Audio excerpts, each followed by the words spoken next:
Europe 1, il est 6h18, vous écoutez Mathieu Béliard et c'est l'heure de l'invité inattendu. Tous les matins, un sujet d'actualité et une voix que l'on n'attend pas pour en parler. Après 5 mois de manifestations contre l'exécutif pro-Pékin, le pouvoir chinois ne parvient pas à obtenir un retour au calme dans le territoire de Hong Kong. Manifestations que l'on raconte régulièrement dans nos éditions avec notre correspondant en Chine. Mais ce matin, une toute autre voix. La voix de Rachid Nekaz, homme d'affaires, homme politique franco-algérien, agitateur adepte du buzz. On l'avait interrogé lors de l'élection présidentielle algérienne annulée. Frappé d'inéligibilité, il avait présenté un homonyme. Eh bien, on a découvert que Rachid Nekaz était à Hong Kong. Il diffuse des images des manifestations. Alors ce matin, eh bien, c'est votre invité inattendu, Mathieu. Bonjour Rachid Nekaz. Bonjour Monsieur Batevela. Alors, une question très simple pour démarrer. Qu'est-ce que vous faites à Hong Kong ? Vous savez, depuis 20 ans, j'ai toujours été un militant actif des droits de l'homme à travers la planète et j'ai été très intéressé d'observer cette révolution des parapluies qui dure à Hong Kong depuis 2014 et qui s'est accentuée depuis juin dernier.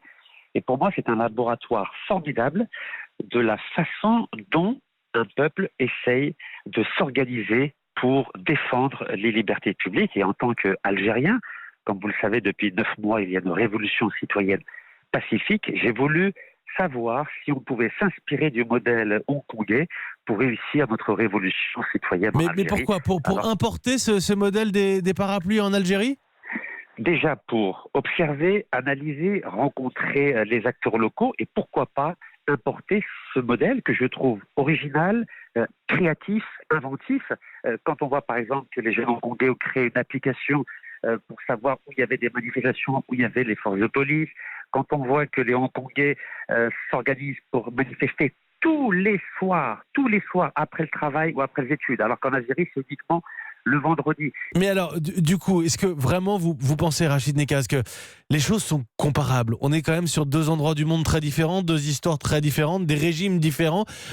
Hong Kong, la Chine, l'Algérie, tout ça, on peut le mélanger, on peut le mondialiser ? Il y a une chose qui est sûre, il y a des similitudes manifestes entre la dictature chinoise et la dictature du régime Bouteflika qui, jusqu'à ce jour, est toujours opérante en Algérie. Je vous rappelle que depuis 9 mois, il y a plus de 100 jeunes qui ont été emprisonnés. Je vous rappelle qu'il y a des leaders politiques qui sont en prison. Je vous rappelle que les médias algériens sont muselés.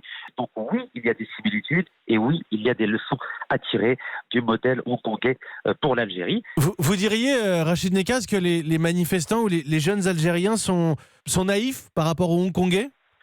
Il y a immense naïveté chez le peuple algérien qui pense que nous sommes frères avec la police, que nous sommes frères avec l'armée, que nous sommes frères avec le régime. Non.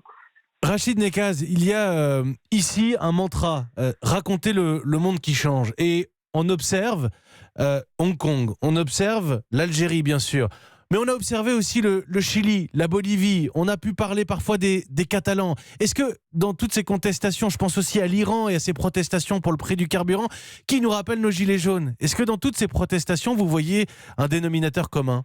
Alors, je vais vous donner mon regard par rapport aux gilets jaunes. Moi, je trouve que les gilets jaunes ne se rendent pas compte à quel point la France est une formidable démocratie. Et on ne connaît pas les problèmes en France tels que ceux que connaissent les Boliviens, ou avec la cherté de la vie, que ceux que connaissent les Algériens, que vous savez qu'il y a des centaines d'Algériens qui meurent en Méditerranée dans des embarcations de fortune.